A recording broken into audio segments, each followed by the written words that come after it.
Hello दोस्तों, स्वागत है आपका अपने यूट्यूब चैनल सफलता की मंजिल में। दोस्तों, आज की वीडियो में हम अपना जो पिछला 18वें नंबर का वीकली टेस्ट हुआ है, जो HSC CET बेस पर अपनी संत रविदास लाइब्रेरी श्यामसुख के अंदर होता है, उसका हम इस वीडियो के अंदर सोल्यूशन करेंगे। अब की बार जो संडे आएगा उसको अपना 19वां वीकली टेस्ट होगा। और अब हम इस वीडियो के अंदर अपने जो 18वां वीकली टेस्ट हुआ था पिछले संडे को, उसका सोल्यूशन करेंगे। दोस्तों, इसके अंदर मैं आपको बता दूँ कि जो हमारा जो टेलीग्राम ग्रुप है संत रविदास लाइब्रेरी का, आप इसको स्कैन करके उसको भी ज्वाइन कर सकते हो। और आपको जो अपना क्वेश्चन पेपर होता है उसका डिटेल सोल्यूशन के लिए आप यहाँ पर अपना जो यूट्यूब चैनल है वहाँ पर जाके इसको स्कैन करके सब्सक्राइब कर सकते हो। दोस्तों, इस क्वेश्चन पेपर के अंदर हमने जो पहला प्रश्न पूछा था वो है, हरियाणा का निम्नलिखित में से कौन सा प्रकृति भाग सबसे बड़ा है। इसके अंदर ऑप्शन नंबर ए में जो लिखा गया है शिवालिक का पहाड़ी भाग। दोस्तों, ये अपने जो उत्तर के ज़िले हैं जैसे कि अम्बाला, यमुनानगर और पंचकुला, यहाँ पर हमें शिवालिक पहाड़ियाँ देखने को मिलती है। रेतीले भाग की हम बात करें तो हमारा जो दक्षिणी पश्चिमी हिस्सा है, जो कि राजस्थान लगता हुआ एरिया है, वहाँ पर दोस्तों हमें रेतीला भाग देखने को मिलता है, जैसे कि हिसार, सिरसा और भिवानी जो अपने ज़िले हैं। अरावली की पहाड़ियों का शुष्क मैदानी भाग जो है ये दोस्तों हमें गुरुग्राम, फरीदाबाद, नूंह, रेवाड़ी और महेंद्रगढ़ ज़िले के अंदर देखने को मिलता है। दोस्तों, इसके अंदर जो सी ऑप्शन है वो अपना इसका सही उत्तर हो जाएगा, जिसके अंदर जो मैदानी भाग लिखा हुआ है। दोस्तों, मैं आपको बता दूं, ये मैदानी भाग हरियाणा का सबसे बड़ा प्राकृतिक भाग है।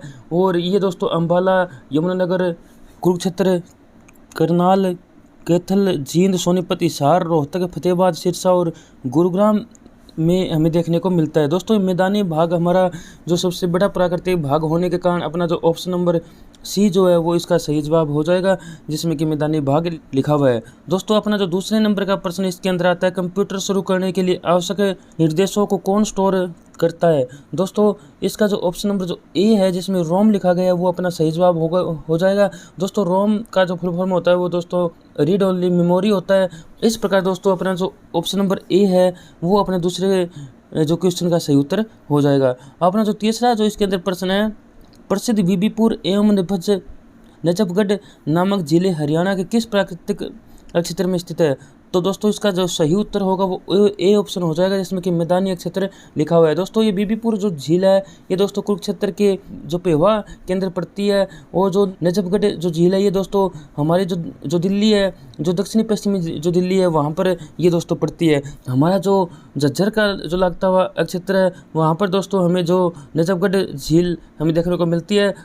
इस प्रकार दोस्तों हम देखें तो बीबीपुर और नजफगढ़ जो झीलें हैं वो हमारे मैदानी भाग में पड़ती है। इस प्रकार अपना जो ऑप्शन नंबर ए है वो अपना सही उत्तर हो जाएगा। अपना जो चौथे नंबर का प्रश्न है, हरियाणा में नीलोखेड़ी के अतिरिक्त निम्नलिखित में से किस स्थान पर पोल्ट्री का प्रशिक्षण दिया जाता है। दोस्तों, इसका सही उत्तर हम देखें तो करनाल हो जाएगा। दोस्तों, ये जो नीलोखेड़ी है ये भी दोस्तों करनाल जिले के अंदर ही पड़ता है।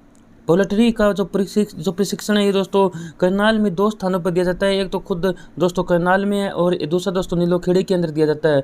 तो इस प्रकार अपना जो ऑप्शन नंबर जो बी है वो इसका सही उत्तर हो जाएगा।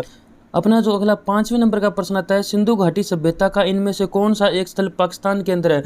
यहाँ पर दोस्तों हम सभी ऑप्शंस की चर्चा करेंगे। सबसे पहला जो ऑप्शन है इसके अंदर लोथल, वो दोस्तों सिंधु घाटी सभ्यता का एक बंदरगाह था जो कि दोस्तों गुजरात राज्य के अंदर पड़ता है। और बी ऑप्शन के अंदर जो कालीबंगा लिखा गया है इसका मतलब दोस्तों होता है कि काले रंग की चूड़ियाँ, और ये दोस्तों राजस्थान के हनुमानगढ़ जिले के अंदर ये कालीबंगा नामक स्थल पड़ता है।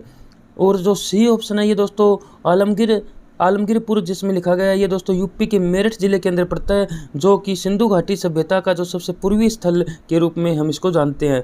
डी ऑप्शन के अंदर जो हड़प्पा लिखा गया है ये दोस्तों रावी नदी के तट पर था, और ये दोस्तों सिंधु घाटी सभ्यता का एक स्थल है जो कि जो पाकिस्तान के अंदर पड़ता है। तो इस प्रकार जो अपना डी ऑप्शन है वो इसका सही जवाब हो जाएगा, जिसमें कि हड़प्पा लिखा गया है। अब अपना जो छठे नंबर का प्रश्न है जिसमें लिखा है कि हरियाणा के गठन के समय राज्य में सड़कों की कुल लंबाई क्या थी। ये दोस्तों ऑप्शन नंबर अपना जो ए है जिसमें 5100 किलोमीटर लिखा गया है ये अपना सही उत्तर इसका हो जाएगा। यानी हरियाणा के गठन के समय हरियाणा के अंदर सड़कों की जो कुल लंबाई थी वो 5100 किलोमीटर थी।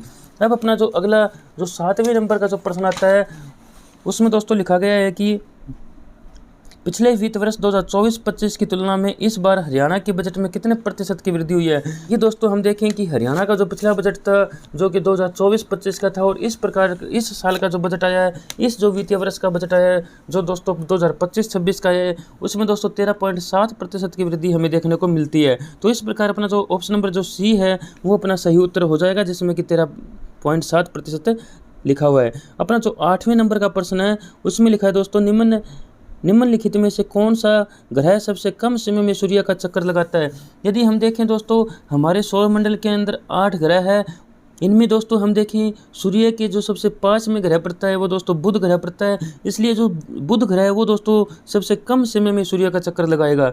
और हम यदि शुक्र ग्रह की बात करें तो दोस्तों इसकी जो शेप है, जो इसकी आकृति है, वो दोस्तों पृथ्वी की भांति होने के कारण इसको पृथ्वी की बहन भी कहा जाता है।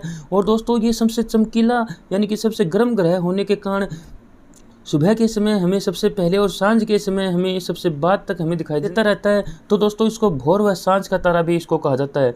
दोस्तों यदि हम देखें तो इसका जो सही उत्तर है वो अपना बी ऑप्शन हो जाएगा, जिसमें कि बुध ग्रह लिखा गया है, जो सूर्य के सबसे नज़दीक होने के कारण सूर्य का सबसे कम समय में चक्कर लगाता है। इस प्रकार दोस्तों बी ऑप्शन को हम 8वें नंबर के प्रश्न के साथ हम इसको टिक करेंगे तो बी ऑप्शन अपना सही उत्तर हो जाएगा। 9वां जो प्रश्न है सम्मिलित करना है। इसके अंदर दोस्तों सूची 1 में हमें हमारे जिलों के नाम दिए गए हैं, सूची 2 में उनके गठन का समय दिया गया है। यदि हम देखें तो कुरुक्षेत्र है दोस्तों, इसका गठन 23 जनवरी 1973 को हुआ था, यानी ए का हम 1 के साथ मिलान करेंगे। और दोस्तों कुरुक्षेत्र जो जिला है दोस्तों करनाल में से काट कर बनाया गया था। दूसरा जो अपना कैथल जिला है ये दोस्तों 1 नवंबर 1989 को बनाया गया था, जो कि करनाल और जो दोस्तों कुरुक्षेत्र में से काट कर बना था। अपना जो सी ऑप्शन के अंदर जो रोहतक जिला है ये दोस्तों हमारे हरियाणा गठन के समय से ही है, 1 नवंबर 1966 से ही है। सोनीपत जिले को हम देखें तो दोस्तों इसको रोहतक जिले से काट कर बनाया गया था, जो 22 दिसंबर 1972 को बनाया गया था। इस प्रकार दोस्तों ये सभी इस प्रकार से सम्मिलित होता है कि ए का 1, बी का 2, सी का 3, डी का 4, यानी इस प्रकार अपना ऑप्शन नंबर जो बी है वो अपना सही उत्तर हो जाएगा, जिसमें कि 1, 2, 3, 4 लिखा गया है। अपना जो अगला जो 10वें नंबर का प्रश्न आता है उसमें लिखा है कि पाइथन टिप्पणी प्रतीक के साथ शुरू होती है, यानी जो पाइथन जो टिप्पणी होती है वो दोस्तों किस प्रतीक के साथ शुरू हम उसको करते हैं। तो इसका ऑप्शन नंबर ए हैश हो जाएगा, जिसमें कि हैश लिखा गया है। 1526-27 ईस्वी में बाबर के आक्रमण के समय ताबड़ू के परगने का शासक कौन था। दोस्तों ये ताबड़ू जो है ये दोस्तों मेवात जिले के अंदर पड़ता है, यानी कि नूह जिले के अंदर हमारे पड़ता है। मैं आपको बता दूं दोस्तों कि बहुत सारी बुक्स में अलग अलग उत्तर दिया गया है। किसी में हसन खां को दिया गया है, किसी में मोहन सिंह मंडार को दिया गया है, और बहुत सारी जो ऐसी बुक्स है जिसमें कि जलाल खां को दिया गया है। तो दोस्तों हमने यहाँ पर जलाल खां को इसका सही उत्तर माना है, जिसका जो कि सी ऑप्शन में लिखा हुआ है। दोस्तों इस प्रश्न का हम सही उत्तर देखें तो अलग अलग बुक्स में हमें अलग अलग आंसर देखने को मिलते हैं। किसी में हसन खां मेवाती लिखा गया है, किसी में मोहन सिंह मंडार लिखा गया है, किसी में जलाल खां भी लिखा गया है। तो दोस्तों हम यहाँ पर सी ऑप्शन जो है वो जलाल खां इसको हम सही मानते हैं, तो सी ऑप्शन इसका सही उत्तर हो जाएगा।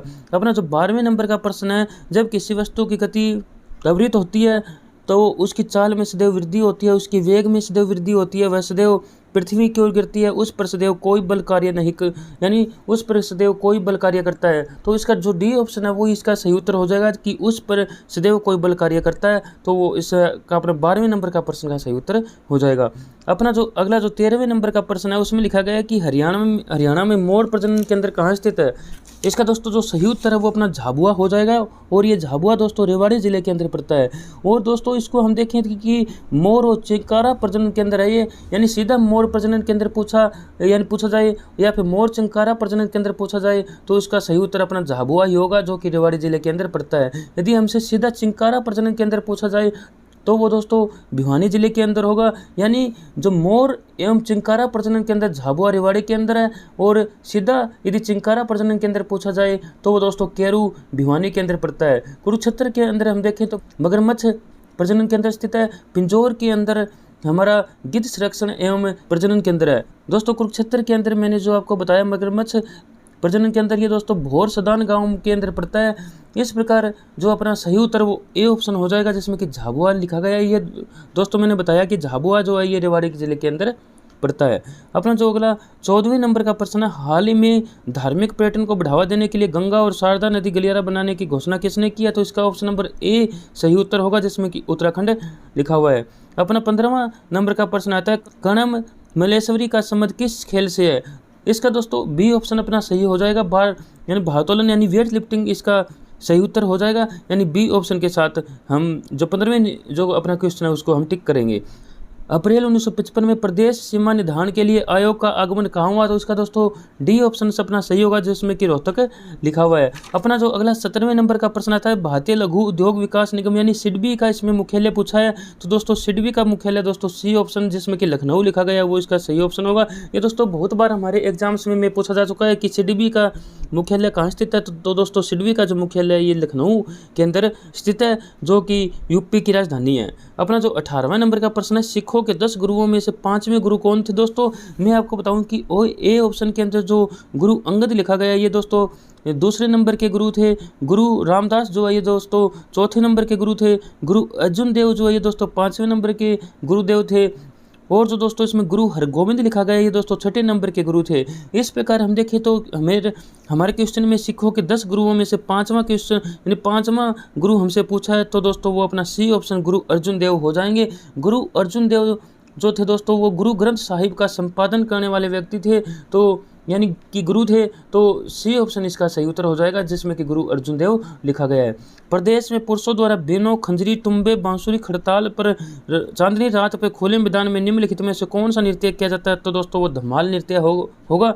तो ए ऑप्शन के साथ हम जाएंगे। इसके अंदर जो मंजीरा नृत्य लिखा है ये दोस्तों हमारे नूह जिले के अंदर होता है।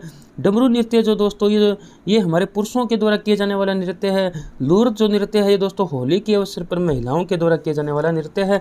तो इस क्वेश्चन के अंदर हम ए ऑप्शन के साथ जाएंगे, जिसमें कि धमाल नृत्य लिखा हुआ है। अपना जो 20वां जो क्वेश्चन इसके अंदर आता है, संत रविदास लाइब्रेरी के अंदर अपना जो पिछले रविवार को जो अपना 18वें नंबर का वीकली टेस्ट हुआ था उसके अंदर जो 20वां जो क्वेश्चन है अपना वह कौन सी प्रक्रिया है जिसके द्वारा किसी गैस को ठोस में परिवर्तित किया जाता है? तो दोस्तों इसका डी ऑप्शन सही होगा, जिसमें कि निक्षेपण लिखा हुआ है। तो डी ऑप्शन को यहाँ पर हम राइट करेंगे। अपना जो 21वें नंबर का जो प्रश्न है जिसमें कि लिखा गया है कि वित्त वर्ष 2025-26 के लिए हरियाणा सरकार ने राजस्व घाटे को राज्य सकल घरेलू उत्पादन (जीडीपी) के कितने प्रतिशत तक लाने का लक्ष्य रखा है? तो दोस्तों इसका सही जवाब ए ऑप्शन हो जाएगा, जो कि 2.67% लिखा हुआ। दोस्तों बहुत ही इंपॉर्टेंट प्रश्न बनता है हमारी परीक्षा की दृष्टि से। दोस्तों 22वें नंबर का प्रश्न आता है, हाल ही में भारत ने किस देश के साथ व्यापार को बढ़ावा देने के लिए लिब्बा का गठन किया है? दोस्तों यहाँ पर मैं आपको लिब्बा की फुल फॉर्म बताऊँ तो दोस्तों वो लंका इंडिया बिजनेस एसोसिएशन होगी।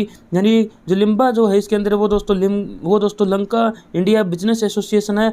और ये दोस्तों श्रीलंका के साथ व्यावसायिक संबंधों को मजबूत करने के लिए इसका गठन किया गया है भारत सरकार के द्वारा।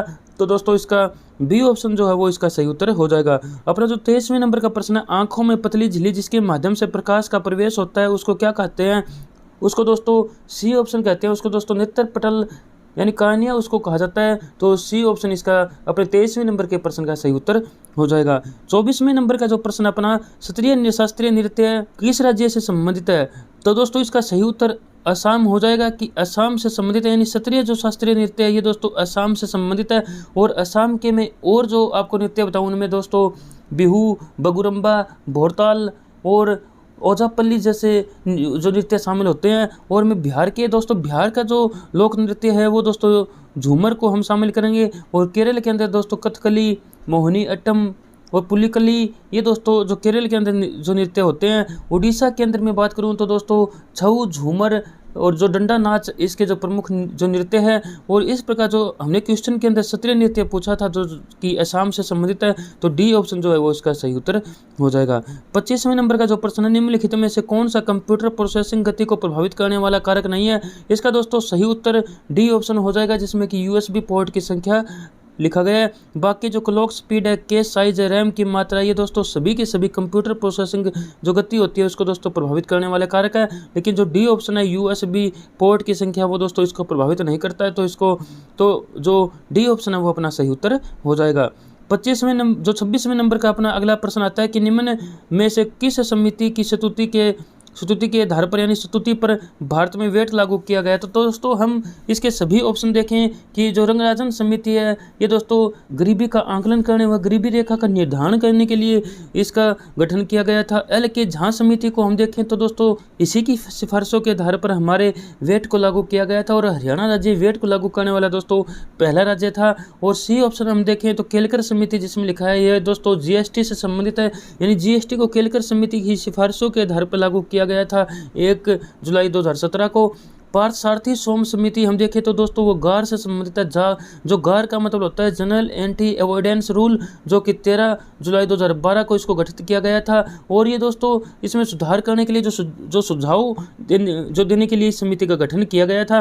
तो हम वेट के बारे में हमसे पूछा गया कि वेट को इनमें से किस समिति की सिफारिशों के आधार पर लागू किया गया था, तो दोस्तों बी ऑप्शन हो जाएगा जिसमें कि एल के झां समिति लिखा गया है। अपना जो दोस्तों अगला 27वें नंबर का प्रश्न है उसमें लिखा है कि हरियाणा में 4 नीले तथा 4 लाल धागों की बुनाई वाले खद्दर से बना बिना कली का घाघरा क्या कहलाता है, तो दोस्तों इसका सही उत्तर अपना खारा हो जाएगा जो कि बी ऑप्शन के अंदर लिखा गया है।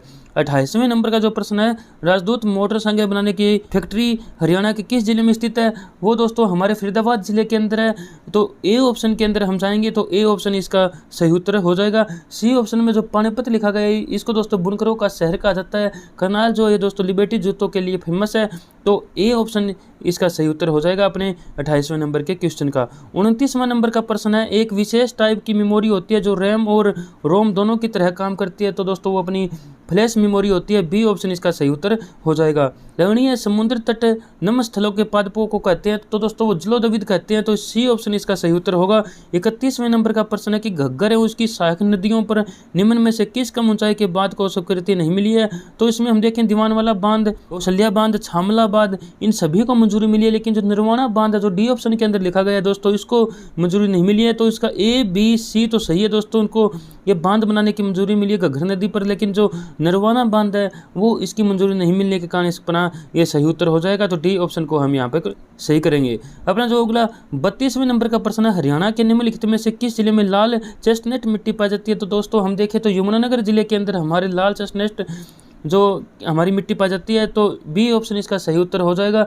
भिवानी जिला इसके अंदर दिया गया है, जैसे कि सिरसा जिला हमें दिया गया है। तो दोस्तों हमें पता है कि राजस्थान नागता एरिया है, तो यहाँ पर रेतीली मिट्टी हमें देखने को मिलती है। रोहतक जिले के अंदर हमारी मैदानी व रेतीली दोनों तरह की मिट्टी हमें देखने को मिलती है। तो दोस्तों इसका सही उत्तर बी ऑप्शन होगा जिसमें कि यमुनानगर लिखा हुआ है। अपना जो 33वें नंबर का प्रश्न है संसद के दोनों सदनों की संयुक्त बैठक की अध्यक्षता कौन करता है, तो दोस्तों ये लोकसभा अध्यक्ष होता है जो संसद के दोनों सदनों की संयुक्त बैठक की अध्यक्षता करता है। जब दोनों सदनों के किसी विधेयक पर आपसी सहमति नहीं बन पाती है तो दोस्तों उनकी संयुक्त बैठक बुलाई जाती है, और ये दोस्तों अनुच्छेद 108 के अंदर इसका प्रावधान हमारे संविधान के अंदर किया गया है। इस प्रकार बी ऑप्शन को हम यहाँ पर ठीक करेंगे जिसमें कि लोकसभा अध्यक्ष लिखा हुआ है। अपना जो अगला 34वें नंबर का प्रश्न है निम्न में से किस योजना को इंदिरा गांधी नहर भी कहा जाता है, तो दोस्तों इसका सही उत्तर लोहारू उत्थान योजना होगा जो कि भिवानी जिले के अंदर पड़ती है। यदि हम सी ऑप्शन के साथ जाएं जुई नहर योजना, ये भी दोस्तों भिवानी जिले के अंदर पड़ती है। यहाँ पर सी और डी ऑप्शन के अंदर थोड़ा कन्फ्यूजिंग हो सकता है, लेकिन जो इसका सही उत्तर होगा वो अपना डी ऑप्शन होगा जिसमें कि लोहारू उत्थान योजना लिखा गया है। अपना जो अगला 35वें नंबर का प्रश्न है साइबर क्राइम इन्वेस्टिगेशन सेल का मुख्यालय कहाँ स्थित है, ये मुख्यालय दोस्तों गुरुग्राम जिले के अंदर पड़ता है, तो सी ऑप्शन इसको हम सही करेंगे जिसमें गुरुग्राम लिखा हुआ है। अपना जो 36वें नंबर का प्रश्न है सीपीयू गति मापन इकाई के संदर्भ में पद GFL OPS का क्या अर्थ है, तो इसको हम दोस्तों बी ऑप्शन इसका सही होगा जिसमें कि गीगा फ्लोटिंग पॉइंट ऑपरेशंस पर सेकंड लिखा गया है, तो दोस्तों बी ऑप्शन को हम यहाँ पर टिक करेंगे। और अपना जो 37वें नंबर का प्रश्न है प्रदेश की कौन सी नदी मुलाना के समीप मारकंडा नदी में मिलती है, तो दोस्तों इसका हम टांगरी जो नदी है वो इसका सही उत्तर होगा जो कि सी ऑप्शन के अंदर लिखा गया है। साहिबी नदी जो है वो हमारे दक्षिण हरियाणा की सबसे महत्वपूर्ण नदी के रूप में जानी जाती है। जो कृष्णावती नदी है ये दोस्तों मुख्यतः राजस्थान की जो नदी है, लेकिन जो हरियाणा के महेंद्रगढ़ जिले में आकर ये दोस्तों समाप्त हो जाती है। हम यदि डी ऑप्शन को देखो जिसमें दोहन नदी लिखा गया है, ये भी दोस्तों हमारी दक्षिण हरियाणा की नदी है। दोस्तों इस प्रकार हम देखें जो कृष्णावती नदी और जो दोहन है जो नदी है, ये दोनों ही हमारे दक्षिण हरियाणा से संबंधित है। जो दोहन जो नदी है ये दोस्तों नीम के थाना से निकलती है, जो कि राजस्थान के अंदर पड़ता है, जयपुर के अंदर, और महेंद्रगढ़ में आकर गायब हो जाती है। इस प्रकार बी और डी महेंद्रगढ़ जिले में यानी महेंद्रगढ़ जिले में आकर समाप्त होने वाली दोनों नदियाँ हैं। इस जो क्वेश्चन का जो अपना सही उत्तर हो जाएगा वो दोस्तों सी ऑप्शन हो जाएगा, जिसमें कि टांगरी नदी लिखा हुआ है। अपना जो 38वें नंबर का प्रश्न है, विद्युत बल्ब का फिलामेंट किससे बना होता है, तो दोस्तों इसका अपना डी ऑप्शन जिसमें टंगस्टन लिखा गया है, ये अपना सही उत्तर हो जाएगा। 39वें प्रश्न में सिकंदर ने भारत पर खालिस्तान में हमला यानी आक्रमण किया था, इसका दोस्तों सही उत्तर तो हम देखेंगे, लेकिन जो मैं बताऊं कि जो सिकंदर ने भारत पर जो आक्रमण किया था वो जो पोरस के साथ दोस्तों ये युद्ध हुआ था, और ये वितस्ता नदी के किनारे पर हुआ था, जिसे आज हम झेलम नदी के रूप में हम जानते हैं। तो दोस्तों ये युद्ध झेलम नदी के किनारे पर हुआ था और राजा पोरस के साथ सिकंदर ने यहाँ पर युद्ध किया था।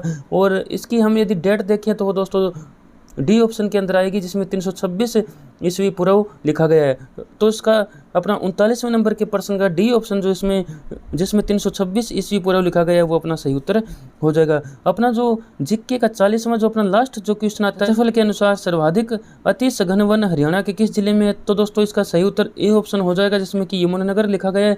बी ऑप्शन में थोड़ा कन्फ्यूजिंग हो सकती है, लेकिन दोस्तों मैं आपको यहाँ पर स्पष्ट कर दूं, बी ऑप्शन के अंदर यदि हरियाणा के अंदर वनों की स्थिति पूछी जाए और क्षेत्रफल के हिसाब से और प्रतिशत के हिसाब से सबसे ज़्यादा वन पूछा जाए तो दोस्तों उसका सही उत्तर पंचकुला ही होगा।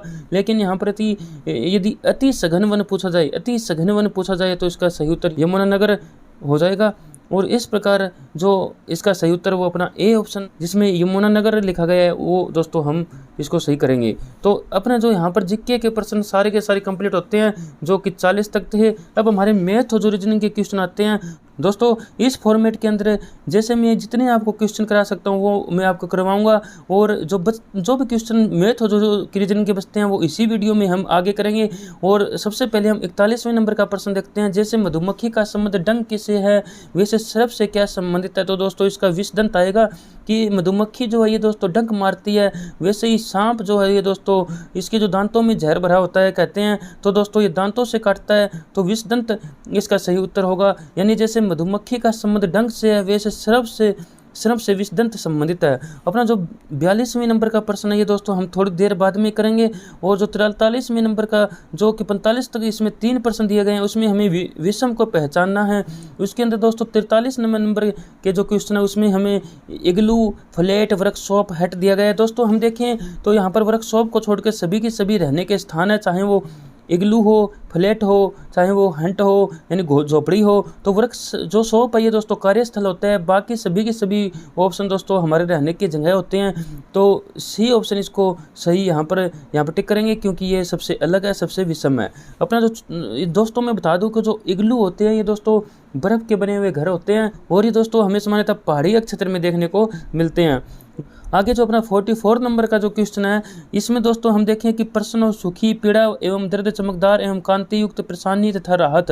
यदि हम दोस्तों इसमें ए, बी, सी ऑप्शन को देखें तो इसमें सभी के सभी दोस्तों इसके अंदर जो कि पर्यायवाची शब्द है, चाहे हम यानी प्रसन्न और सुखी लें, पीड़ा एवं दर्द लें, चमकदार एवं कांति युक्त लें, लेकिन जो परेशानी और जो राहत है ये दोस्तों दोनों विलोम शब्द है, यानी ये दोनों अलग है, यानी विलोम शब्द है, तो इसलिए हम डी ऑप्शन को यहाँ पर ठीक करेंगे। तो परेशानी तथा राहत इसका सही उत्तर हो जाएगा। अपना जो अगला प्रश्न है 45वें नंबर का, शेर, जंगल, मनुष्य, घर, चिड़िया, घोंसला, घोड़ा, असबल। इस प्रकार दोस्तों हम देखें कि मनुष्य घर में रहता है, जो चिड़िया घोंसला में रहती है, और जो घोड़ा होता है उसको दोस्तों रहने का स्थान यानी उसका जो घर होता है वो दोस्तों अस्तबल होता है। लेकिन जो शेर का जो घर होता है वो दोस्तों जंगल नहीं होता है। जंगल में तो सभी जानवर रहते हैं, शेर का जो घर होता है वो दोस्तों मांद होता है यानी गुफा होती है। तो शेर जो है वो दोस्तों जंगल का राजा जरूर होता है, हम कहते हैं वो जंगल का राजा होता है, लेकिन पूरा का पूरा जंगल जो होता है उसमें वो केवल अकेला नहीं रहता है, वहाँ पर बहुत सारे जानवर रहते हैं। तो हमें इस क्वेश्चन के अंदर पर्टिकुलर उसका घर पूछा है, तो शेर का घर जंगल ना होकर मांद यानी गुफा होती है। तो इस प्रकार ए ऑप्शन जो होगा वो इसका सही उत्तर हो जाएगा, जिसमें शेर जंगल का जो इसके अंदर कॉम्बिनेशन दिया गया है वो दोस्तों गलत है।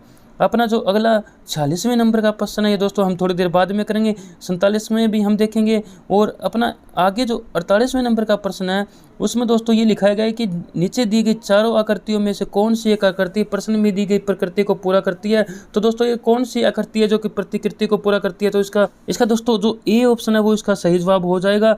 और इस ए ऑप्शन वाले जो आकृति है उसको यदि हम जो प्रतिकृति में यदि हम फिट करते हैं तो दोस्तों ये जो प्रतिकृति है दोस्तों पूरी हो जाती है। इसलिए हम ए जो ऑप्शन है इसको हम टिक करेंगे, इसको हम सही करेंगे। जो 49वें प्रश्न है और जो 50वां और 51वां जो प्रश्न है ये दोस्तों हम थोड़ी देर बाद में करेंगे। और जो 52वें नंबर के जो क्वेश्चन है इसको हम देखते हैं कि प्रश्नवाचक चिन्ह के स्थान पर कौन सी आकृति आएगी। तो इसमें दोस्तों ऑप्शन नंबर जो बी है वो प्रश्नवाचक चिन्ह के स्थान पर आ जाएगी। इसी में जो दोस्तों घुमाव दिया गया है उसके हिसाब से हम इसमें अंदर देखेंगे तो बी ऑप्शन हमारा यहाँ पर सुटेबल करेगा। तो बी ऑप्शन हमारा 52वें नंबर के क्वेश्चन का सही उत्तर हो जाएगा।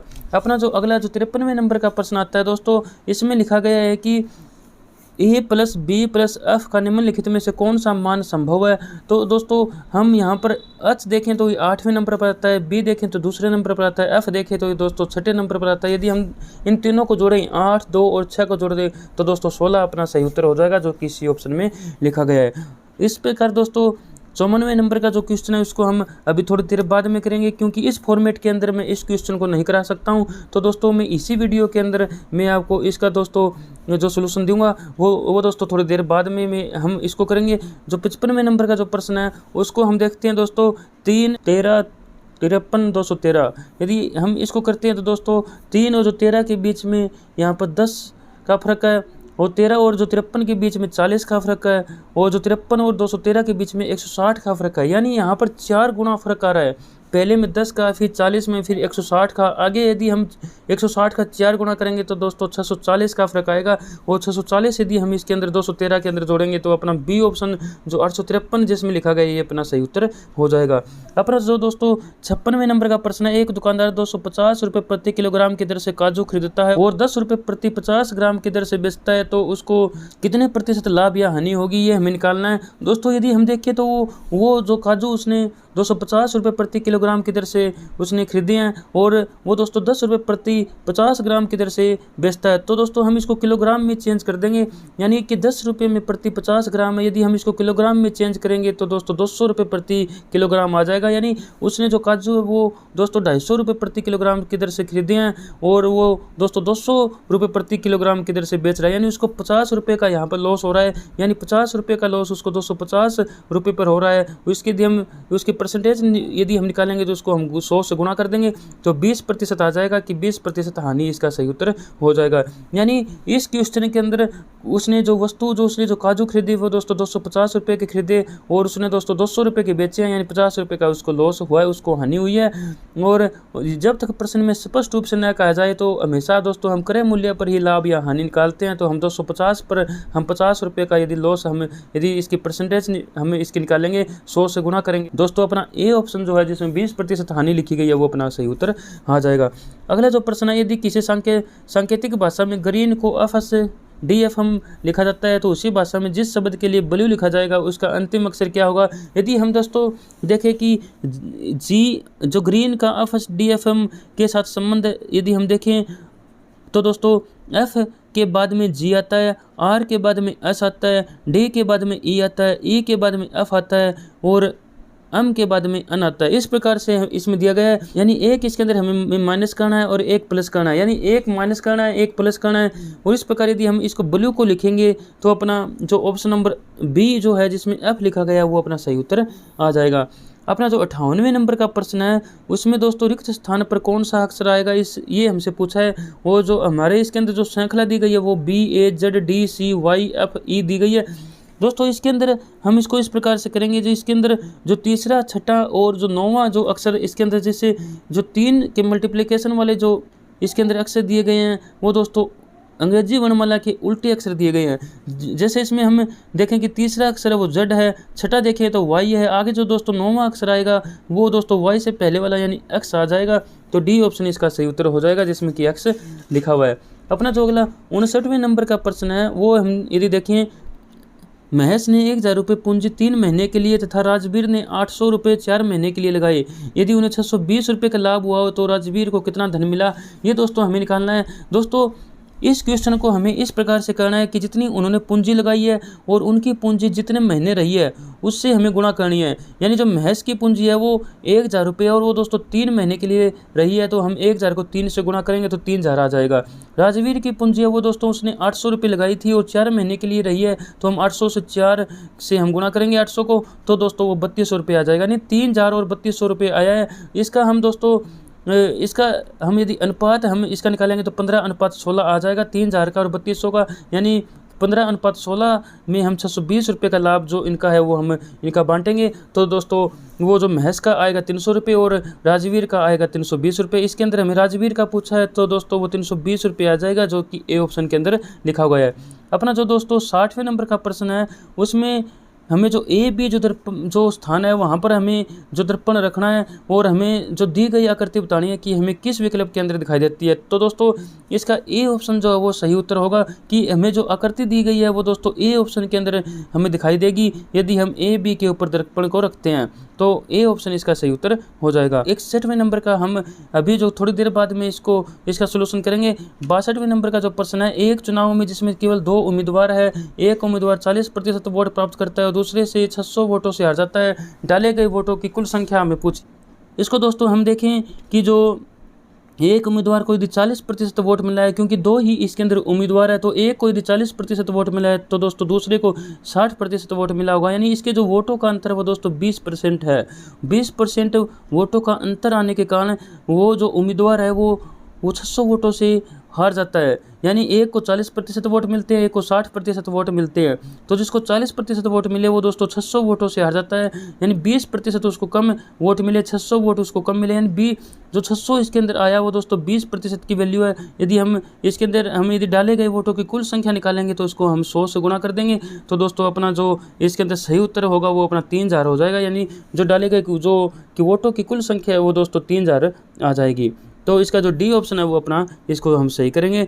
अगला जो इसके अंदर 63वें नंबर का प्रश्न है, मामा के लड़के की बुआ हमारी कौन है, ये हमसे पूछा है। तो दोस्तों यदि हम इसको करेंगे तो बी ऑप्शन आ जाएगा, जिसमें कि मौसी लिखा गया है। अपना जो अगला जो दोस्तों जो 64, 65 और 66 और 67, 68वें नंबर के जो क्वेश्चन है वो दोस्तों अभी हम थोड़ी देर बाद में करेंगे, क्योंकि इस फॉर्मेट के अंदर मैं आपको इनको अच्छे से नहीं करा पाऊँगा।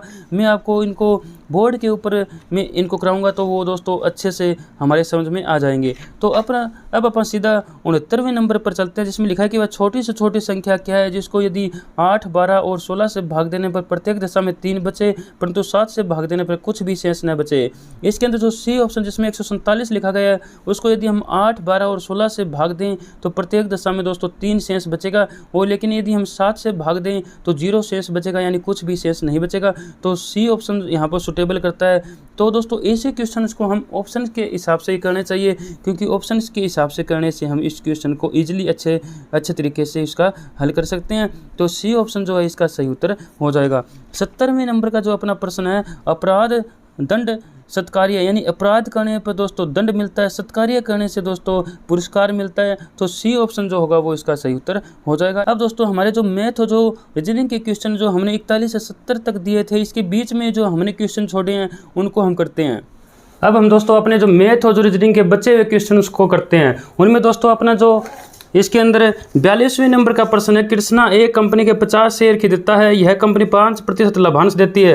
यदि 10 रुपये वाला शेयर 12.5 रुपये में बिकता है तो कृष्णा को उसकी लागत पर प्रति वर्ष कितने प्रतिशत आय होती है। इसमें दोस्तों ये लिखा है कि जो कृष्णा है वो एक कंपनी के 50 शेयर खरीदता है, यानी उसने एक कंपनी के 50 शेयर उसने खरीदे हैं और एक शेयर की वैल्यू 10 रुपये दी है, तो 10 रुपये इसने वैल्यू दी है, तो वो टोटल दोस्तों 500 रुपये के शेयर है, वो शेयर 500 रुपये की है।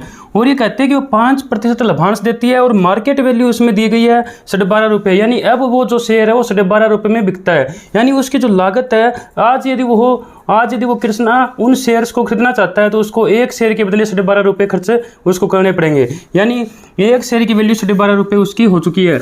यानी 50 शेयर खरीद रखे हैं, एक शेयर की वैल्यू अब उसकी मार्केट वैल्यू जो है वो 12.5 रुपये है। तो दोस्तों इस प्रकार वो 625 625 रुपये उनकी लागत है। यानी आज वो शेयर यदि 50 शेयर खरीदता है तो उसको 625 रुपये उनका भुगतान करना पड़ेगा। और पहले उसने जो उसकी फेस वैल्यू जो उसकी अंकित मूल्य है वो दोस्तों 500 रुपये, यानी 50 शेयर है, एक शेयर के 10 रुपये, तो 500 रुपये उनकी अंकित मूल्य है। वो जो कंपनी हमेशा जो लाभांश देती है वो दोस्तों सिर्फ जो उसके अंकित मूल्य पर देती है, उसकी फेस वैल्यू पर देती है। और इसमें लिखा है कि यह कंपनी 5% लाभांश देती है। 5% का मतलब है कि वो जो 500 का 5% करेगी, इसका 5% करेगी, तो यानी वो इन 50 शेयर पर 25 रुपये लाभांश देगी, 25 रुपये लाभांश देगी।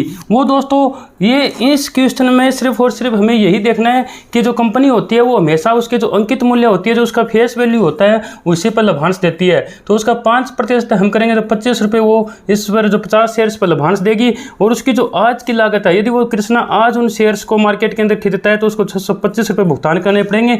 और वो 625 रुपये उसको भुगतान करने पड़ेंगे, तो उसकी जो लागत है वो दोस्तों 625 रुपये आ जाएगी। यानी उसको 25 रुपये उसको लाभांश मिला है, 625 रुपये पर उसको 25 रुपये लाभांश मिला है। तो उसकी यदि हम परसेंटेज उसकी निकालेंगे तो ये दोस्तों 25 पर कटेगा और ये दोस्तों 4 पर कट जाएगा, तो 4% उसका उत्तर आ जाएगा। तो वर्तमान कीमत पर जो उसकी लागत है उन शेयर्स की, उस पर उसको 4% लाभांश उनको मिला है। अब दोस्तों अपना जो 46वें नंबर का प्रश्न है, 100 छात्रों के लिए एक कक्षा बनानी है। प्रत्येक छात्र को 10 वर्ग मीटर फर्श का क्षेत्रफल तथा 15 घन मीटर हवा की आवश्यकता है। यदि इस कक्षा की लंबाई 20 मीटर हो तो कमरे की ऊंचाई कितनी प्रतिशत होनी चाहिए। दोस्तों इसमें लिखा है कि 100 छात्र है, तो छात्रों की संख्या 100 है और प्रत्येक छात्र को 10 वर्ग मीटर फर्श की आवश्यकता है, कि 10 वर्ग मीटर वाले क्षेत्रफल वाले फर्श की आवश्यकता है। तो उसकी जो टोटल जो फर्श की आवश्यकता होगी वो 1000 वर्ग मीटर हो जाएगी, 1000 वर्ग मीटर हो जाएगी। और वो हवा कहता है कि प्रत्येक छात्र को 15 घन मीटर की आवश्यकता है, कि 100 छात्र है और 15 घन मीटर की हवा की आवश्यकता है। तो दोस्तों ये दोस्तों 1500 मीटर घन हो जाएगा। यानी इसमें ऐसे लिखा है कि जो उस कक्षा के लिए 1000 मीटर स्क्वायर फर्श की आवश्यकता है उतना उसका क्षेत्रफल चाहिए। वो जो हवा की आवश्यकता है वो दोस्तों 1500 घन मीटर हवा की आवश्यकता है। अब दोस्तों उसकी ऊंचाई हमें बतानी है कि उसको कितनी ऊंचाई होनी चाहिए। तो दोस्तों हमें पता है कि 1000 मीटर स्क्वायर पर उसको 1500 मीटर घन की उसको हवा की आवश्यकता है। तो दोस्तों यानी उसको जो हवा का जो इसके अंदर आयतन दिया गया है वो दोस्तों ज़्यादा है। तो दोस्तों हम इसको इस प्रकार से करेंगे कि 1500 के बटे में 1000 कर देंगे, तो इस प्रकार इसका 1.5 आ जाएगा, 1.5 मीटर उसकी ऊंचाई आ जाएगी। यानी यदि हमें जो हवा की आवश्यकता है वो 1000 मीटर घन की आवश्यकता होती, तो दोस्तों हम यहाँ पर 1000 बटे में 1000 रखते, 1 मीटर उसकी ऊंचाई आ जाती। अब दोस्तों इसके अंदर ऐसे लिखा है कि हमें 1000 जो मीटर जो वर्ग है उस पर हमें 1500 जो घन मीटर इतनी हवा की आवश्यकता है। तो इतने समय तो इतने एरिया में इतनी हवा लेने के लिए हमें दोस्तों 1.5 मीटर हमें उसकी ऊंचाई रखनी होगी। तो दोस्तों इस प्रकार इसका ऑप्शन नंबर जो डी है वो इसका सही उत्तर आ जाएगा। अपना जो अगला प्रश्न है 47वें नंबर का, यदि कोई व्यक्ति 6 इंच व्यास की 98 चपाती खाता हो तो 42 इंच जो व्यास की कितनी चपाती खाएगा, ये प्रश्न हमें बताना है। इसमें दोस्तों हमें इस प्रकार से समझना है कि जो व्यक्ति है वो व्यक्ति दोस्तों उसको जितनी भूख है, यानी उसके पेट में जितनी जगह है वो रोटी तो उतनी ही खाएगा। यदि वह छोटी रोटी खाता है तो ज़्यादा खा पाएगा, और यदि वह बड़ी रोटियां खाता है तो वह रोटियों की संख्या कम होगी, यानी वो कम रोटियां खा पाएगा। और ये कहता है, मान लीजिए हम इसको इस प्रकार से करते हैं, मान लीजिए उसके पेट में जो जगह है यानी उसको जितनी आवश्यकता है वो इतनी है, इतनी आवश्यकता भरने के लिए मान लीजिए वह बड़े आकार की रोटियां खाता है तो दोस्तों रोटियों की संख्या कम होगी। यदि वह छोटी रोटियां खाता है तो दोस्तों रोटियों की संख्या बढ़ जाएगी। यानी उसको इतनी अपनी भूख शांत करने के लिए इतनी जगह उसको भरनी है, इतनी जगह उसको भरनी है। यानी अब हमें कहता है कि 6 इंच व्यास वाली 98 चपाती खाता है। चपाती दोस्तों वर्ग यानी जो चपातियाँ होती है वो दोस्तों वृत्त के आकार की होती है, यानी गोल होती है। तो हम यहाँ पर वृत्त का क्षेत्रफल का फार्मूला लगाएंगे। यानी एक चपाती जो है वो 6 इंच व्यास की है, 6 व्यास की है। यदि हम इसको त्रिज्या में चेंज करेंगे तो दोस्तों वो 3 आ जाएगी, यानी 3 जो है इंच है वो इसकी त्रिज्या आ जाएगी। और ये कहता है कि इस हम क्या करते हैं कि इतना क्षेत्रफल बढ़ने के लिए हम एक रोटी का यदि हम क्षेत्रफल यदि निकालते हैं तो पाई आर कितनी है अपने 3 आर स्क्वायर, यानी जो वृत्त का क्षेत्रफल का जो फॉर्मूला होता है वो दोस्तों पाई आर की स्क्वायर होता है, और वही हमने यहाँ पर लगाया है। और ये कहता है कि ये एक रोटी का है, ये कहता है कि 98 रोटियाँ खाता है, तो हम इसको 98 से गुणा कर देंगे। अब दोस्तों वह 6 इंच व्यास की बजाय 42 इंच व्यास की रोटियां खाता है, तो वो दोस्तों हमें बताना है कि कितनी रोटियां वो खा पाएगा। अब दोस्तों क्षेत्रफल तो उसको इतना ही भरना है, यानी इतनी रोटियों से वो उसका ये पूरा का पूरा भर जाता है। अब ये जो रोटियां हैं वो 6 व्यास की ना होकर 42 व्यास की हो चुकी है और क्षेत्रफल उतना ही भरना है, यानी भूख उसको उतनी ही शांत करनी है। तो दोस्तों हम इसके बराबर में रखेंगे। अब हम देखेंगे कि वो है जो 42 इंच जो व्यास है उसकी कितनी चपातियाँ खा पाएगा। 42 इंच उसका व्यास है, उसकी त्रिज्या निकालेंगे तो वो 21 आ जाएगी। तो पाई आर की स्क्वायर। हमें वो चपातियों की संख्या नहीं पता, तो हम उसको एक बार अक्स मान लेंगे। अब दोस्तों यहाँ पर हम करेंगे तो पाई से पाई कट जाएगा और x की वैल्यू हमें निकालनी है, तो उसको हम उसी साइड में रखेंगे। ये जो गुणा में 21 गुणा 21 है वो हम इस साइड में लेके आ जाएंगे, 21 गुणा 21। यदि हम इसको काटेंगे तो ये 7 पे कट जाएगा, ये 7 पे काटेंगे तो दोस्तों ये 14 पे कट जाएगा। ये फिर हम 7 पे कटेंगे तो 7 दूनी 14, 7 ये 21, ये 3 से 3 कट जाएगा, यानी x की वैल्यू अपनी 2 आ जाएगी। यानी वो केवल 2 रोटियां अब खा पाएगा। जो पहले 6 इंच व्यास वाली 98 चपातियाँ खा जाता था, अब वो केवल 2 रोटियां खा पाएगा, क्योंकि रोटी का साइज है दोस्तों वो बहुत ज़्यादा बढ़ चुका है। दोस्तों हमें इसको इसी प्रकार से समझना है कि उसको इतनी ही क्षेत्रफल में रोटियाँ भरनी है। पहले इतनी रोटियां वो खाता था तो ये क्षेत्रफल भर जाता था। अब दोस्तों हमें देखना है कि इतने व्यास वाली कितनी रोटियां खाए कि इतना क्षेत्रफल वो दोस्तों यानी भर जाए। तो हमें इसके बराबर में रखना है, क्योंकि सेम क्षेत्रफल हमको भरना है, तो इसको हमने बराबर में रखा। पाई आर की स्क्वायर फार्मूला लगाया, क्योंकि रोटियाँ जो होती है वो दोस्तों वृत्त के आकार की होती है, तो वो हमने लगाया। तो हमने इसके बराबर में रखा। तो हम जब इसको काटा, इसको हल किया, तो अपना उत्तर 2 आ गया। तो 2 इसका सही उत्तर अपना आ जाएगा। अपना जो दोस्तों अगला जो प्रश्न आता है वो दोस्तों 49वें नंबर का आता है कि किसी हफ्ते सोमवार, मंगलवार, बुधवार का औसत तापमान 45 डिग्री था। मंगलवार, बुधवार और गुरुवार का औसत तापमान 46 डिग्री था। यदि गुरुवार का तापमान 47 डिग्री था तो सोमवार का तापमान हमें बताना है। तो दोस्तों ये औसत से संबंधित एक प्रश्न है जिसका हमें सोल्यूशन करना है। इसमें हमें डेज दिए गए हैं और उनका जो तापमान दिया गया है, और हमें सोमवार का जो तापमान है वो निकालना है। इसमें लिखा है कि सोमवार, मंगलवार वो जो बुधवार, इसका जो तापमान है वो दोस्तों 45 डिग्री सेल्सियस है। इन जो तीनों का जो तापमान है वो दोस्तों 45 डिग्री सेल्सियस उनका औसत तापमान है। यदि हम इनके टोटल इनका तापमान देखें तो 3 डे है, तो 3 से हम इसकी गुणा कर देंगे तो 135 आ जाएगा। इन जो तीनों का जो तापमान है जो टोटल है वो दोस्तों 135 है। अब हमें इसमें दिया है कि मंगलवार, बुध और गुरुवार का, कि मंगलवार, बुधवार वो जो गुरुवार का, इनका जो तापमान है वो दोस्तों 46 डिग्री है। 46 डिग्री औसत तापमान है, तो हम इसको 46 मानते हैं। तो इनका यदि हम इनकी टोटल निकालें तो 46 को हम 3 से गुणा करेंगे, हम इसको 3 से गुणा करेंगे तो इसका जो दोस्तों आएगा वो 108 और 8 और 13 138 आ जाएगा, 138 आ जाएगा। अब दोस्तों इसमें लिखा है कि जो गुरुवार का तापमान 47 डिग्री था, यानी पहले हमने दिया मंगल बुध, जो सोम मंगल बुध का, फिर हमें दिया मंगल बुध और जो वीरवार का। इसमें से ये कहता है कि जो वीरवार का तापमान है वो 47 डिग्री है, यानी जो वीरवार का है वो 47 डिग्री है। यानी दोस्तों इन तीनों का जो तापमान है वो 138 है और वीरवार का जो तापमान है वो 47 है। 138 में से 47 यदि हम इसमें से घटा दें तो बाकी किसका बचेगा, बाकी मंगलवार और बुधवार का बच जाएगा। तो हम इसको घटाएंगे तो ये दोस्तों अपना आ जाएगा 91 आ जाएगा, 91 डिग्री आ जाएगा, जो कि दोस्तों अपना इनका होगा, यानी मंगलवार और बुधवार का होगा। मंगलवार और बुधवार का इसमें दिया गया है वो दोस्तों अपना 91 आ गया, 91 डिग्री सेल्सियस आ गया। दोनों का मिलाकर हमें पता है कि इन तीनों का जो तापमान है वो 135 है। यदि मैं इन जो तीनों में से इनका यदि मैं लेस कर दूं तो शेष मंगलवार का इसका सोमवार का बच जाएगा और सोमवार का ही हमें निकालना है। तो अब हम इन दोनों का जो तापमान है 91 डिग्री वो हम इन तीनों में से लेस कर देंगे तो अपना आ जाएगा 44 डिग्री। तो 44 डिग्री जो सेल्सियस है वो इसका सही उत्तर अपना आ जाएगा। इस प्रकार ए जो ऑप्शन है वो इसका सही उत्तर होगा, इसमें 44 डिग्री सेल्सियस लिखा हुआ है। अब अपना जो दोस्तों 50वें नंबर का प्रश्न आता है उसमें लिखा है कि एक धन साधारण ब्याज पर 2 वर्षों में 2520 रुपये तथा 5 वर्षों में 2700 रुपये हो जाता है, वार्षिक दर हमें निकालनी है। ये दोस्तों साधारण ब्याज से संबंधित प्रश्न दिया हुआ है।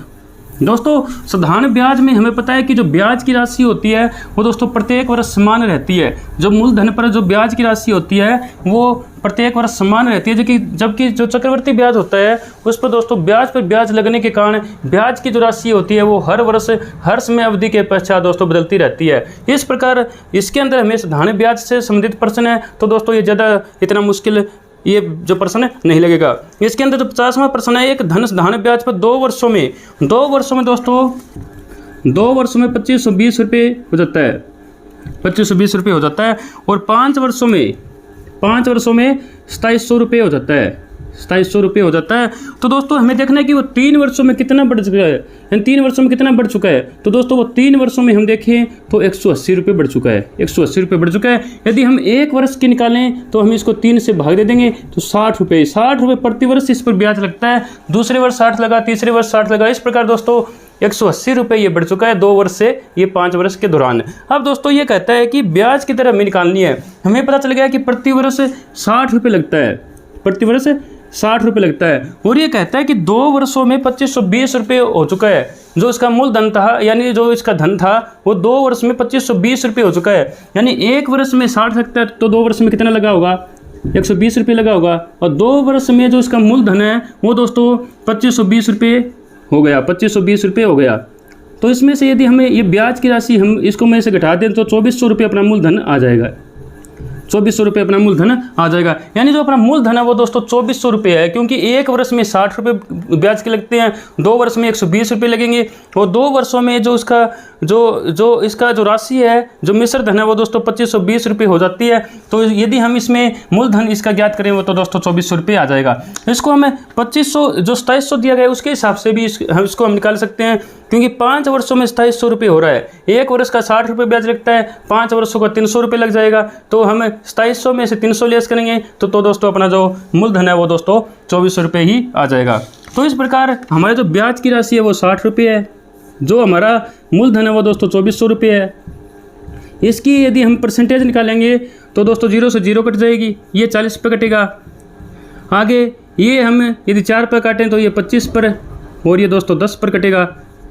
और यदि हम 25 को 10 से भाग देंगे तो 2.5 इसका उत्तर आ जाएगा। तो 2.5% उसकी होगी ब्याज की दर, जो अपना बी ऑप्शन में दिया गया है। तो बी ऑप्शन इसका सही उत्तर हो जाएगा, जिसमें 2.5% लिखा हुआ है। दोस्तों इस जो क्वेश्चन को बिल्कुल सिंपल हमें समझ के करना है कि 2 वर्षों में जो राशि है वो इतनी हो रही है, 5 वर्षों में राशि इतनी हो रही है। जो इनका डिफरेंस है वो दोस्तों ब्याज का 180 रुपये आया, 3 वर्षों में 180 रुपये, 1 वर्ष का 60 रुपये आ गया। इसमें 2 वर्षों में 2520 रुपये हो रही है, 2 वर्षों में ब्याज इस पर लगा होगा 60 दूनी 120 इसमें से लेस किया तो अपना मूलधन आ जाएगा 2400 रुपये। 2400 रुपये इसका मूलधन है, 60 रुपये इस पर ब्याज लगता है, तो परसेंटेज इसकी 2.5% इसकी उत्तर आ जाएगा।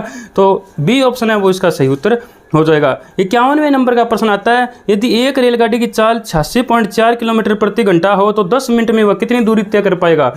यानी जो रेलगाड़ी की जो इसमें चाल दी गई है और हमें पूछा है कि 10 मिनट में वह कितनी दूरी तय करेगी। तो दोस्तों हमें पता है कि एक जो घंटे में 60 मिनट होते हैं, तो 60 मिनट में यानी 86.4 वह दूरी तय करता है 60 मिनट में। हमें वो 10 मिनट में पूछा है, तो जो निकालना है उसको हम गुणा कर देंगे, तो इसको हम गुणा में 10 कर देंगे, 0 से 0 कटेगी। इसको यदि हम काटेंगे तो 1 पे कटेगा, फिर 4 पे कटेगा 0.4, ये इसका उत्तर आ जाएगा 14.4 इसका वो सही उत्तर होगा, जो ऑप्शन नंबर हमारा डी में लिखा गया है। तो इस प्रकार से हम इसको हल कर देंगे। दोस्तों हम इसको सीधा भी कर सकते हैं, क्योंकि इसमें 1 घंटे का हमें दिया है और हमें 10 मिनट का पूछा है, यानी छठे हिस्से का हमने पूछा है, तो छठे हिस्से से हम इसको सीधा भाग दे देंगे। 86.4 को हम छठे हिस्से से देंगे तो भी अपना 14.4 आएगा, और यहाँ पर भी हमने 6 से ही भाग दिया है। तो दोस्तों दोनों में एक समान ही बात आती है। इस प्रकार से हम इसको सोल्व करेंगे, और अपना जो डी ऑप्शन है वो इसका सही उत्तर हो जाएगा 51वें नंबर के प्रश्न का। अब अपना जो प्रश्न नंबर आता है 54वें नंबर का प्रश्न आता है, जिसमें दोस्तों जो काम से संबंधित इसमें प्रश्न दिया गया है, और 3 व्यक्ति इसके अंदर दिए गए हैं, ए बी सी। इसमें 3 व्यक्ति है और उनके काम के हिसाब से उनको दोस्तों मजदूरी मिली है, और हमें इसके अंदर जो सी है उसकी मजदूरी हमें निकालनी है। इसमें दोस्तों ए बी सी ने मिलकर एक काम किया जिसके लिए उन्हें कुल 72.45 मजदूरी मिली। यदि पूरे काम को ए अकेला 3 दिन में, बी 4 दिन में, सी 6 दिन में कर सकता है तो सी को कितनी मजदूरी मिली होगी। दोस्तों उनको काम के हिसाब से उनको मजदूरी मिलती है, जितनी उनकी एफिशिएंसी होती है, कार्य कुशलता होती है, उस हिसाब से उनको जो मजदूरी मिलती है ये इसके अंदर लिखा है। इस प्रकार से हम देखें तो हम दोस्तों ये तीनों का एक दिन का काम, एक दिन का उनका हम निकाल लेंगे। तो ए का एक दिन का काम यानी वो 3 दिन में पूरा करता है तो एक दिन का काम 1/3 आ जाएगा। ये बी का हम देखेंगे, सी का देखेंगे। बी का हम देखते हैं तो दोस्तों 1/4 हो जाएगा, सी का 1/6 हो जाएगा। यदि हम इन तीनों का एक दिन का टोटल काम देखें तो इनका हम एलसीएम लेंगे और इसका जो एलसीएम आएगा वो दोस्तों अपना इसका एलसीएम 24 भी ले सकते हैं, है ना। इसका 24 इसका एलसीएम आ जाएगा, 24 इसका एलसीएम आएगा। और हम अब इसको करते हैं तो 8 प्लस में, क्योंकि तीनों का काम देखते हैं तो जोड़ होगा, इसको हम जोड़ देंगे 6 प्लस में 4 यानी 18/24, 18/24 हो जाएगा। यदि हम इसको अब काटें तो इसको काटेंगे तो ये दोस्तों 6 पर कटेगा, 6 पर काटेंगे तो यहाँ पर 3, यहाँ पर 4 यानी 3/4 इन जो तीनों का काम आ जाएगा। इन तीनों का एक दिन का काम आ जाएगा 3/4। ये दोस्तों हमें एक दिन का काम हमने निकाल लिया, उन तीनों का एक दिन का काम 3/4 है। और इनकी जो एक दिन की सैलरी जो दी गई है वो 72.45 पैसे दी गई है। और दोस्तों इनका एक दिन का काम है वो दोस्तों 3/4 है, 3/4 दिया है। तो हम इसको 3/4 से भाग दें तो इनकी जो प्रति व्यक्ति जो औसत है इनकम है वो आ जाएगी। अब दोस्तों हमें केवल सी के निकालनी है तो 1/6 से हम इसको गुना कर देंगे, क्योंकि इनका जो टोटल जो इनको इनकम हुई है वो दोस्तों 72.45 हुई है। इन तीनों की है तो हमने इन तीनों से भाग दे दिया। हमें सी की निकालनी है तो हमने सी का एक दिन का काम कितना है 1/6, यानी इन तीनों के एक दिन के काम के बदले इनको 72.45 पैसे जो रुपये है इनको वेतन मिलता है। इनमें से हमें सी की निकालनी है तो सी से हम इसको गुना कर देंगे। अब हम इसको हल करेंगे, तो इसको हम उल्टेंगे तो 72.45, इसको उल्टेंगे तो 4/3, 1/6 इसके गुना में। यदि हम इसको काटेंगे 2 पर, ये यहाँ पर 3 आ जाएगा, ये हम 3 पर काटेंगे तो 24.15 आ जाएगा। अब हम इसको 3 पर काटेंगे तो ये 8.05 आ जाएगा। 8.05 की यदि हम 2 से गुणा करेंगे तो 16.10 इसका उत्तर आ जाएगा, जो अपना ऑप्शन नंबर सी में दिया है। तो दोस्तों सी का यदि हम उसको वेतन देखें, उसकी यदि इनकम देखें, उसकी आय देखें तो वो 16.10 हो जाएगी, जो अपना ऑप्शन नंबर सी में लिखा है। तो अपना सी जो ऑप्शन है वो इसका सही उत्तर हो जाएगा। अब दोस्तों अपना जो 61वें नंबर का प्रश्न है वो देखते हैं। उसके अंदर दोस्तों इसके अंदर हमें x का मान ज्ञात करना है और इसके अंदर कुछ हमें जो समीकरण दिया गया है, जो इसमें समानुपात का प्रश्न है, समानुपात का प्रश्न है और उसके अंदर हमें x का मान ज्ञात करना है। इसमें लिखा है कि 0.75 अनुपात में x का जो वैल्यू हमें निकालनी है, समानुपात में है इसके 5:8। तो दोस्तों ये 5 है वो इसके इक्वल है, x है वो इसके इक्वल है। तो हमें इसको समानुपात में करना है। समानुपात में हम किसको करेंगे कि अब हम जो 5 की वैल्यू 0.75 के बराबर है तो हम देखेंगे कि 8 है तो यहाँ पर x की वैल्यू क्या आएगी। तो हमें इसको करने के लिए दोस्तों 5 के बराबर है, 0.75 है ये दोस्तों 5 के बराबर है। हमें इसकी 8 की वैल्यू निकालनी है तो हम 8 से इसको गुणा कर देंगे। ये काटेंगे तो दोस्तों 15 पर कट जाएगा, 15 8 120 होता है और ये 2 के बाद में पॉइंट है तो 2 के बाद में पॉइंट लगा देंगे तो 1.20 इसका उत्तर आ जाएगा, जो अपना ऑप्शन नंबर बी में लिखा है 1.2 वो इसका सही उत्तर होगा। अपना जो अगला 64वें नंबर का प्रश्न है, किसी मनुष्य का दैनिक वेतन 50% कम कर दिया जाए, पुनः 50% बढ़ा दिया जाए तो बताओ मनुष्य को कितनी हानि होगी। दोस्तों मान लीजिए उसका जो प्रारंभिक वेतन था वो 100 रुपये था, 50% उसका कम कर दिया तो 50 रुपये उसका कम हो जाएगा, क्योंकि 100 का 50% करेंगे 50 आएगा, 50 रुपये हो गया। अब वो 50% उसका बढ़ा रहा है तो 50 का 50% हम देखेंगे 25 रुपये आएगा, 25 रुपये इसका बढ़ गया तो दोस्तों 75 रुपये उसका वेतन हो गया। पहले उसका वेतन 100 रुपये था, अब उसका वेतन 75 रुपये है, यानी 25 रुपये की उसकी कमी हुई है। पहले उसके 100 रुपये था, 100 पर 25 की कमी हुई है। हमें परसेंटेज निकालनी है, 100 से गुणा कर देंगे, 100 से 100 कट जाएगा, 25% उसको हानि हो गई, यानी 25% उसका वेतन है वो दोस्तों कम हो गया। तो इसका अपना ऑप्शन नंबर जो बी है वो इसका सही उत्तर हो जाएगा। अब हम दोस्तों अपना जो 65वें नंबर का प्रश्न है वो देखते हैं। इसके अंदर जो एक इक्वेशन से संबंधित जो इसके अंदर प्रश्न दिया गया है वो सरलीकरण से संबंधित है, और वो सरलीकरण से संबंधित जो हमें प्रश्न दिया गया है उसमें दोस्तों हमें जो रकम दी गई है उसके अंदर लिखा है कि सरल करो 189 भाग में वर्गमूल, यहाँ पर हमें पूछा है कि क्या आएगा 1.89। अब हमें पता है दोस्तों, यदि हमें इसको किस से भाग देना है कि ये रकम आ जाए, यदि हम इसको 100 से भाग दें, यदि हम इसको 100 से भाग दें तो ये अपना आ जाएगा। अब यहाँ पर वर्गमूल लिखा है, वर्गमूल का मतलब है यहाँ पर दोस्तों क्या होता है कि वर्गमूल, देखो यहाँ पर हम जितनी जीरो, यदि वर्गमूल है तो हम 2 जीरो फालतू लगाएंगे, और यहाँ पर यदि घनमूल होता है तो हम 3 जीरो फालतू लगाते हैं। एक वर्गमूल के पीछे हम 2 जीरो फालतू लगाएंगे, तो ये वर्गमूल से 2 जीरो कट जाएगी, 100 हमारा बच जाएगा।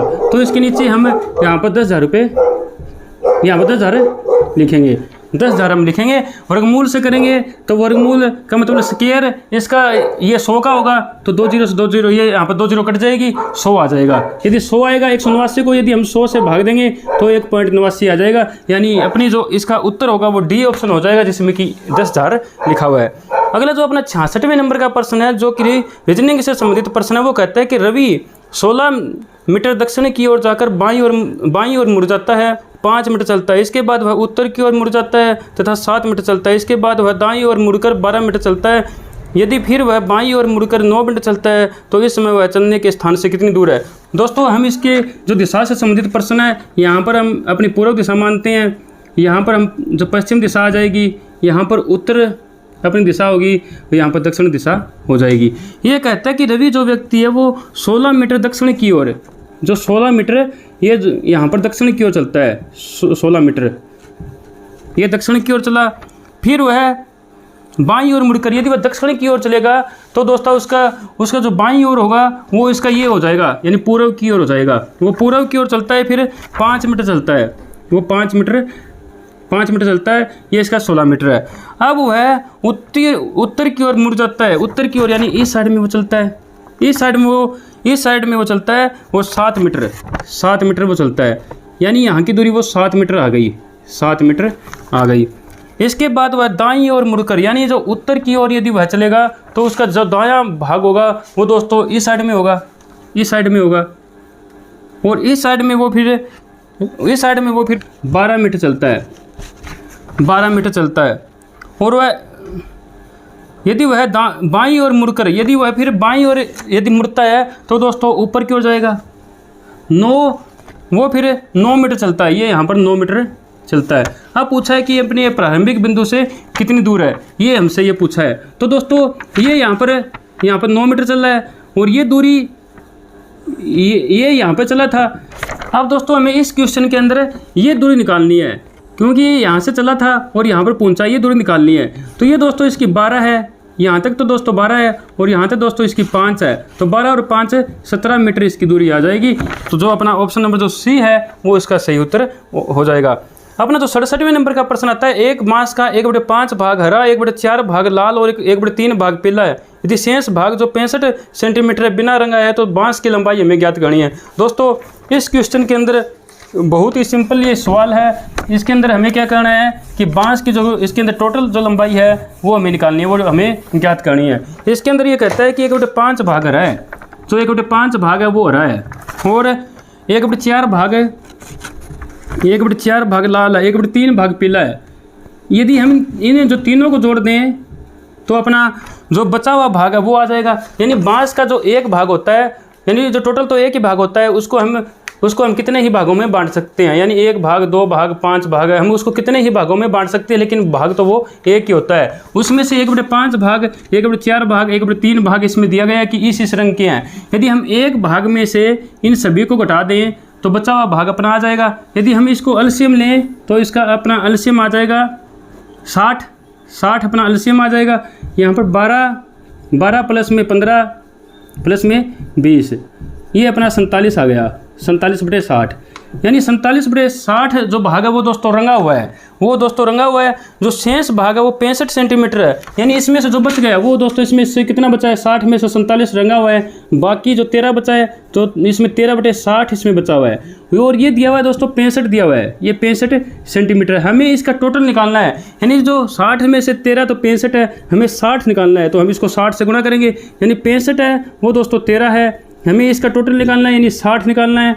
तो हम इसको 60 से हम इसको गुना कर देंगे। यदि हम इसको काटेंगे तो ये 5 पे कट जाएगा, 60 की 5 से गुना करेंगे तो 300 सेंटीमीटर इसका उत्तर आ जाएगा। हमें इसको यदि मीटर में निकालना है तो एक जो मीटर में 300, 1 मीटर में 100 सेंटीमीटर होते हैं, तो दोस्तों ये 3 मीटर उसका उत्तर आ जाएगा। यहाँ पर 3 मीटर उसका उत्तर आ जाएगा। यानी इसमें लिखा है कि 1/5 भाग, 1/4 भाग, 1/3 भाग वो दोस्तों रंगा हुआ है। यदि इनका जो टोटल भाग है वो दोस्तों 47/60 है, वो दोस्तों रंगा हुआ है। जो बाकी बचा है वो भाग है दोस्तों 65 सेंटीमीटर है, और जो बाकी बचा है वो दोस्तों 13/60 आ जाएगा। 13/60 बराबर में 65 है। हमें इसका टोटल निकालना है तो हम इसको उल्ट देंगे तो हमारा 3 मीटर जो है इसका उत्तर आ जाएगा, जो ऑप्शन नंबर ए में लिखा है। तो दोस्तों 67वें नंबर का जो अपना क्वेश्चन है, इसका ऑप्शन नंबर जो ए है वो इसका सही उत्तर हो जाएगा।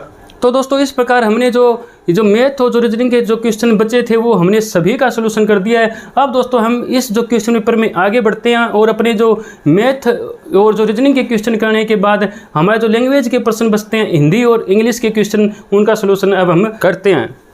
मैथ और जो रीजनिंग के क्वेश्चन करने के बाद अब हम अपना जो इंग्लिश और हिंदी का पार्ट आता है दोस्तों, उसको हम करते हैं। सबसे पहले हमने इंग्लिश के 15 क्वेश्चन दिए हैं और बाद में हिंदी के 15 क्वेश्चन दिए हैं, उनका हम करेंगे। और जो इंग्लिश के क्वेश्चन है वो दोस्तों 71 से 85 तक है, उनका हम करते हैं। सबसे पहले जो इसके अंदर जो ये पैराग्राफ दिया गया है और इस पैराग्राफ के आधार पर हमें इन क्वेश्चन का आंसर देना है। दोस्तों ये वीडियो बहुत लंबी हो चुकी है तो मैं आपको इनका उत्तर बताता हूँ। 71वें नंबर का जो प्रश्न है उसका डी उत्तर हो जाएगा, जिसमें कि पोलाइट नेचर लिखा हुआ है। 72वें नंबर का जो इसके अंदर क्वेश्चन है उसका दोस्तों बी ऑप्शन होगा, जिसमें टॉक एंड लो टोन लिखा गया है। 73वें नंबर का जो प्रश्न है उसके अंदर दोस्तों बी ऑप्शन ही होगा, जिसके अंदर ऑल ऑफ अस लिखा गया है। जो 74वें नंबर के जब प्रश्न हमें डिसिप्लिन का पूछा उस पैराग्राफ के हिसाब से, तो ए ऑप्शन होगा, जिसमें लिखा है the rule of proper conduct और एक्शन, इसका सही उत्तर हो जाएगा। जो ए ऑप्शन के साथ हम जाएंगे, ए ऑप्शन को हम इस क्वेश्चन के अंदर टिक करेंगे। जो 75वें नंबर का जो प्रश्न है उसका दोस्तों जो सी ऑप्शन सही होगा, जिसमें कि गुड मैनर्स लिखा गया है। जो 73वें नंबर जो इसके आगे जो अपना 76वें नंबर का जो क्वेश्चन आता है उसके अंदर दोस्तों जो अपना सही उत्तर होगा वो दोस्तों मैनी हो जाएगा, जिसको कि डी ऑप्शन के अंदर होगा, यानी many of us do not know the real meaning of और लिव्स। अपना जो अगला 77वें नंबर का प्रश्न है उसमें लिखा है कि खालिस्तान यानी blank earth is moving around the sun. तो दोस्तों ये जो इसके अंदर सार्वभौमिक सत्य दिया गया है, इस प्रकार इसके अंदर जो सी ऑप्शन जिसमें द लिखा है वो इसका सही उत्तर होगा। तो सी ऑप्शन यहाँ पर टिक होगा। तो अपना जो अगला 78वें नंबर का जो प्रश्न है उसमें लिखा है दोस्तों it is blank picture then the one we saw last Monday. तो दोस्तों यहाँ पर एक कंपेरिजन किया गया है, तो दोस्तों यहाँ पर मोर इंटरेस्टिंग आएगा, बी ऑप्शन इसके अंदर सही उत्तर हो जाएगा। 79 नंबर का जो क्वेश्चन है इसके अंदर दोस्तों सम आएगा, यानी हाउ यू गोट सम चीज़, तो इसका ए ऑप्शन जो है वो इसका सही उत्तर हो जाएगा। 80वें नंबर का जो प्रश्न है उसका बी ऑप्शन इज आएगा, there is nothing but miseries in life, ये इसका सही उत्तर होगा। 81वें नंबर का प्रश्न है दोस्तों आइदर के साथ हमें पता है कि और लगता है, तो डी ऑप्शन इसका सही उत्तर होगा।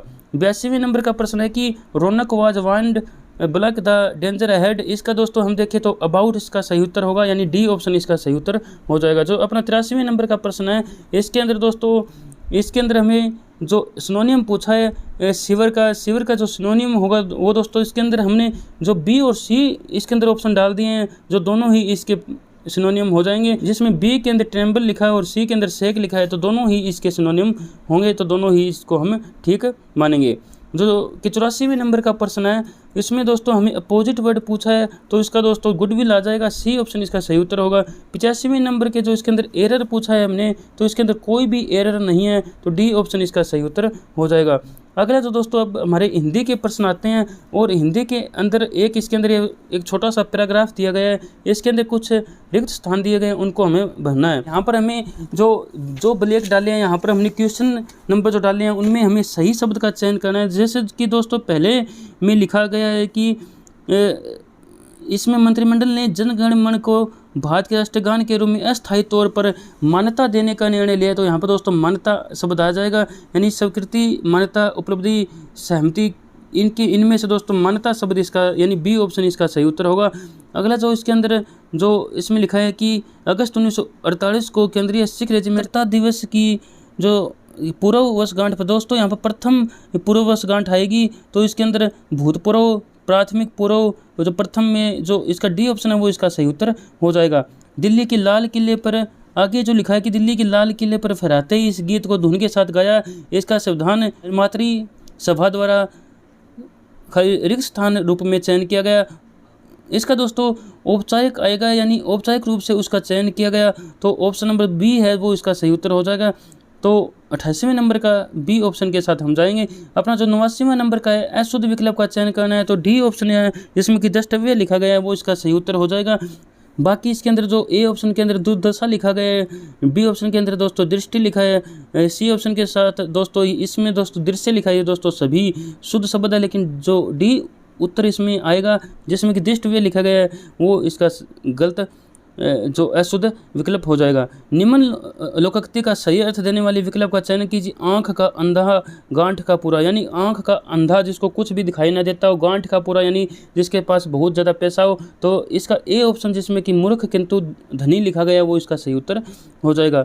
91वें नंबर का प्रश्न है, उसमें अलंकार का चयन करना है कि आगे नदियाँ पड़ी अपार, घोड़ा कैसे उतरे पार, राणा ने सोचा इस पार, चेतक था उस पार।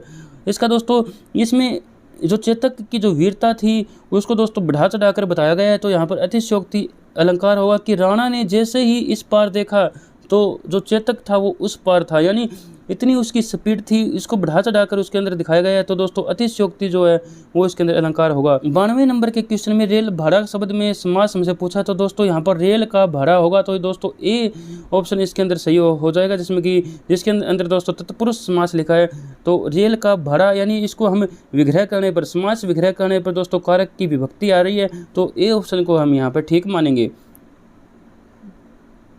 अपना जो अगला जो प्रश्न आता है जो 93वें नंबर का है, निम्न पंक्तियों में सही छंद का हमें चुनाव करना है। मुख होई वचाल, पंगु चढ़े गिरिवन गहन, जासु कृपा सुदयाल, धरहु सकल कालीमल दहन। तो इसका दोस्तों अपना जो ऑप्शन नंबर सी इसका सही उत्तर हो जाएगा, जिसमें कि सोठा लिखा गया, यानी यहाँ पर सोठा का जो छंद है वो उसका प्रयोग हुआ है। अपना जो 94वें नंबर का प्रश्न है, स्थापना का संधि विच्छेद हमें करना है, तो बी ऑप्शन जो इसका सही उत्तर हो जाएगा, जिसमें कि स्थान प्लस में अपन लिखा गया है, तो बी ऑप्शन को हम यहाँ पर टिक करेंगे। अपना जो अगला 95वें नंबर का प्रश्न आता है, नीचे दिए गए शब्द में हमें प्रत्यय बताना है कि बचत के अंदर कौन सा प्रत्यय है। जो प्रत्यय वे होते हैं जो दोस्तों किसी शब्द के जो अंत में जुड़कर उसके जो अर्थ है उसको दोस्तों बदल देते हैं, तो दोस्तों यहाँ पर जो शब्द है वो दोस्तों बच है। बच में यदि हम तय प्रत्यय जोड़ते हैं तो दोस्तों बचत शब्द बनता है, तो ए ऑप्शन इसका सही उत्तर हो जाएगा।